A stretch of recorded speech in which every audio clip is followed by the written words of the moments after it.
നമ്മളിന്ന് അടിപൊളി ഒരു ഹെയർ പാക്കായിട്ടാണ് വന്നിരിക്കുന്നത്. നമ്മുടെ മുരിങ്ങയിൽ വെച്ചിട്ടുള്ളൊരു ഹെയർ പാക്കാണ്. ഇത് ഭയങ്കര നാച്ചുറലാണ്.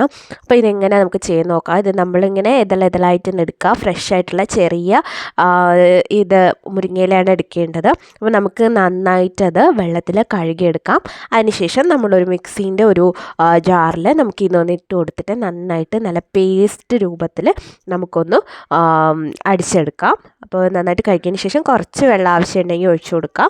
നല്ല തിക്കായിട്ടുള്ള പേസ്റ്റായിട്ട് നമുക്കിത് ഒന്ന് അരച്ചെടുക്കാം. അപ്പോൾ നമ്മളിത് അരച്ചെടുത്തിട്ടുണ്ട്. അരച്ചെടുത്തതിന് ശേഷം നമുക്കിത് എന്ത് ചെയ്യാം, ഒരു പാത്രത്തിലേക്ക് മാറ്റാം.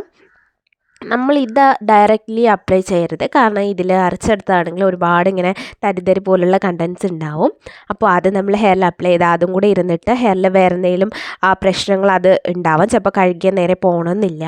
അപ്പോൾ നമുക്ക് ഇത് എന്ത് ചെയ്യാൻ, നന്നായിട്ടൊന്ന് അരിച്ചെടുക്കണം. ഒരു വെള്ള തുണി ഉപയോഗിച്ചിട്ടോ അല്ലെങ്കിൽ നമ്മുടെ സാധാ അരിപ്പ് ഉപയോഗിച്ചിട്ടോ നമുക്കൊന്ന് അരച്ചെടുക്കാം. അപ്പോൾ ഇത് ഭയങ്കര ഇപ്പം നല്ല തിക്കായിട്ടിരിക്കുന്നുണ്ട്. അപ്പോൾ ഞാനിവിടെ ഒരു അരിപ്പ് ഉപയോഗിച്ചിട്ട് അരിച്ചെടുക്കുകയാണ്.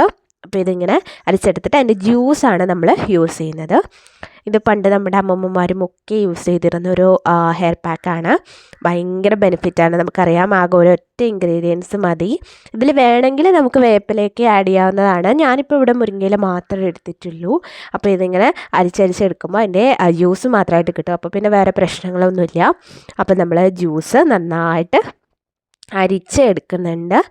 ഇത് ഭയങ്കര നാച്ചുറലായിട്ട് നമുക്ക് വളരെ ഈസി ആയിട്ട് വീട്ടിൽ പെട്ടെന്ന് ചെയ്യാൻ പറ്റുന്ന ഒരു സാധനമാണ്. ജസ്റ്റ് ഒന്ന് അരിച്ചെടുക്കുക, അത്രയേ ഉള്ളൂ. അപ്പം നമ്മൾ അരിച്ചെടുത്ത് നന്നായിട്ട് അതിൻ്റെ ജ്യൂസ് മാത്രമായിട്ട് എടുക്കുക. അപ്പം നമുക്ക് ജ്യൂസ് മാത്രമായിട്ട് കിട്ടിയിട്ടുണ്ട്. ഇത് നമ്മൾ ഹെയറിൽ ഓയിൽ അപ്ലൈ ചെയ്തതിന് ശേഷം മാത്രം നമ്മൾ യൂസ് ചെയ്യുക. കാരണം ഹെയർ ഡ്രൈ ആയി പോകാനായിട്ട് ചാൻസ് ഉണ്ട് ഇത് മാത്രം യൂസ് ചെയ്യുകയാണെങ്കിൽ.